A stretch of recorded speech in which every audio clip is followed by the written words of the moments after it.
Hi everybody, it's Richard here again and welcome to another video. Now this is a follow-up to a video I did a couple of weeks ago on the Music for Pleasure budget label. And whenever I think of that label I automatically think of Pickwick Records and Hallmark Records. Now Pickwick were an American company, whereas Hallmark were a British company. But after a while Pickwick took over Hallmark under the umbrella of Pickwick International. Now all I'm going to do is show some of the records I have on both labels. I think Pickwick were most famous for taking up the RCA Camden Elvis Presley material and issuing it in the 70s, and then I think after Elvis died RCA took it back again, but it was still under Pickwick, so you will see an RCA Camden label like the Christmas one I have. I'm not going to show that, but on the back it says Pickwick Records. So I'm going to go through some of these now. I'll do the Pickwick and then I'll do the Hallmark.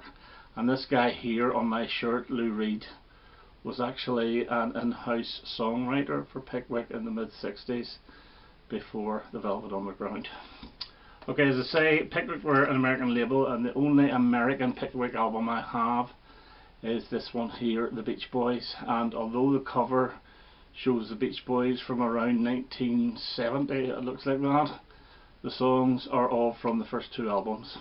And the only reason I keep this is because of the song The Cuckoo Clock.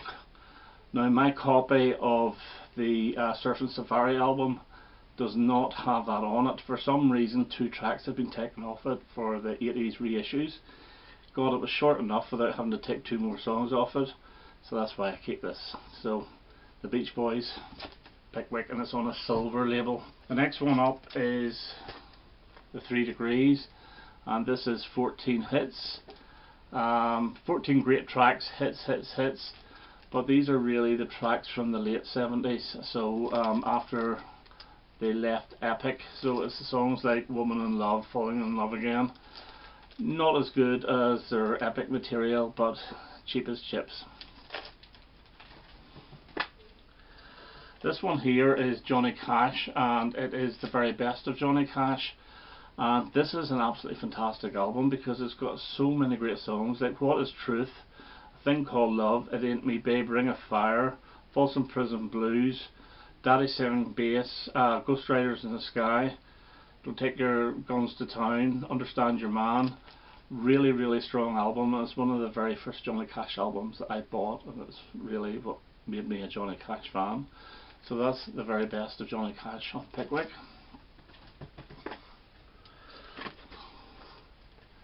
T-Rex, Greatest Hits. It's not a Greatest Hits.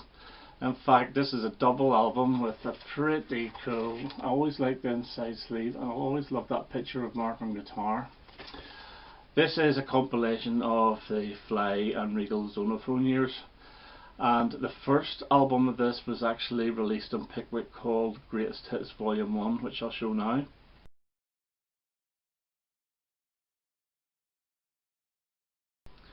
The second album I think was planned to be Greatest Hits Volume 2, but they just put the 2 of them together under Greatest Hits. And I remember buying this in, you can guess it, Woolworths.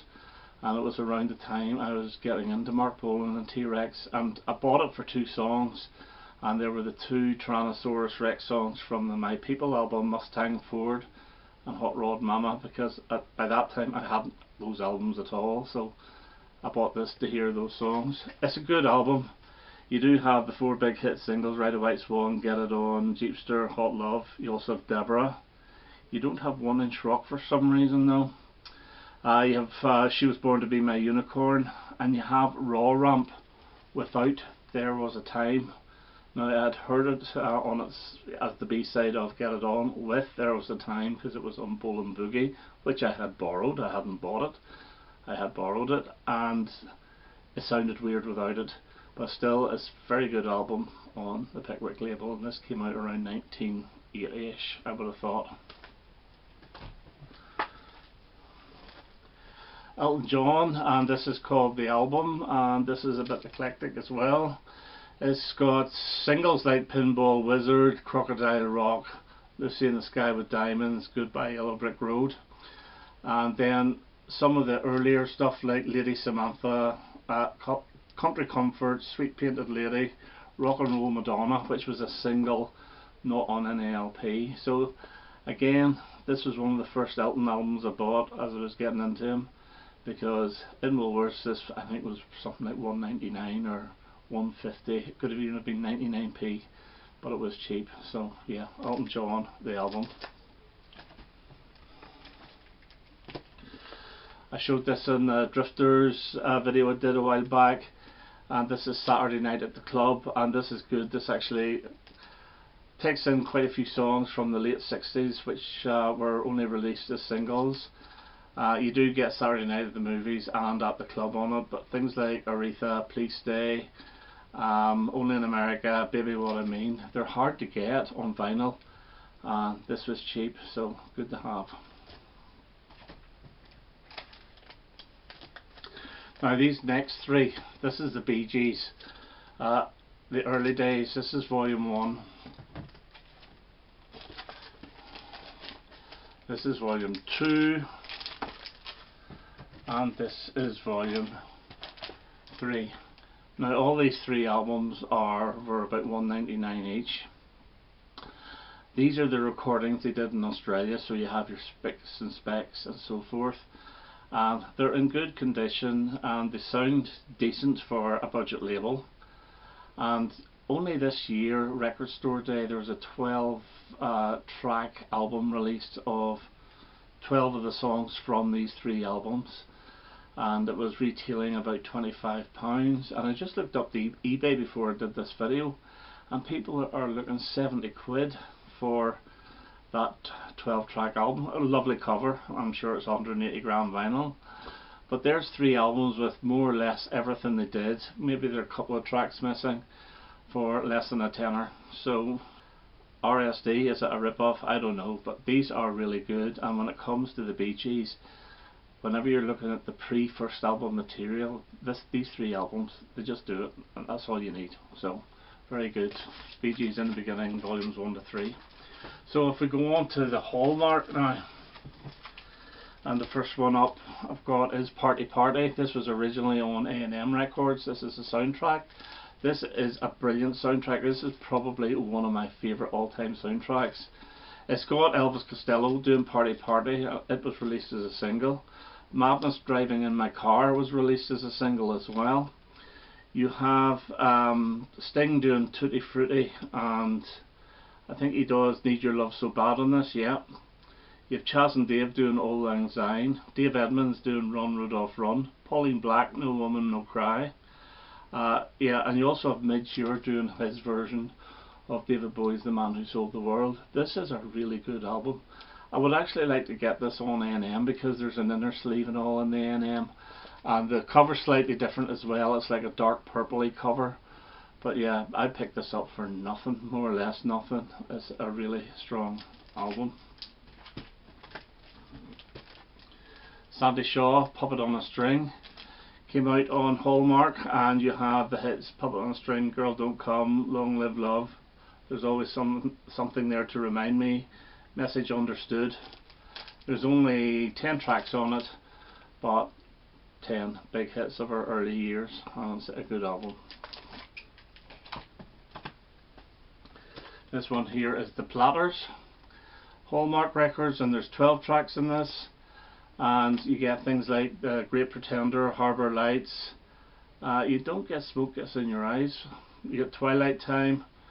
Yeah, it's not a bad album. I would really like a good comprehensive Platters album that brings in more or less everything, because I think they must have changed labels or something, because you never seem to get that. You always get bits and bobs from different eras. But yeah, decent enough album. But again, Hallmark, cheap as chips. I'll have to stop saying cheap as chips.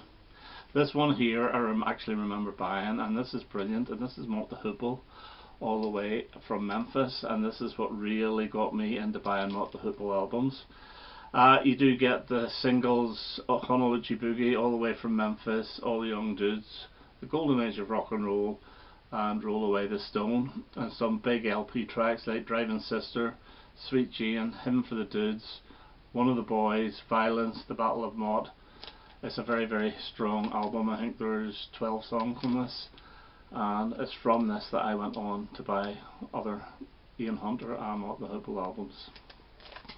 One thing I will say about Hallmark, the video I did on the Top of the Pops albums, all 112 of them are on Hallmark as well, but I'm not showing them all over again. This one here is the Kinks' Lola, and this came out in the very early 70s. It's got Lola, dedicated follower of fashion, a well-respected man. Got my feet off the ground. It's just a mixture of songs, some singles, some early LP tracks. Yeah, it's just not a bad album. Again, it was very inexpensive.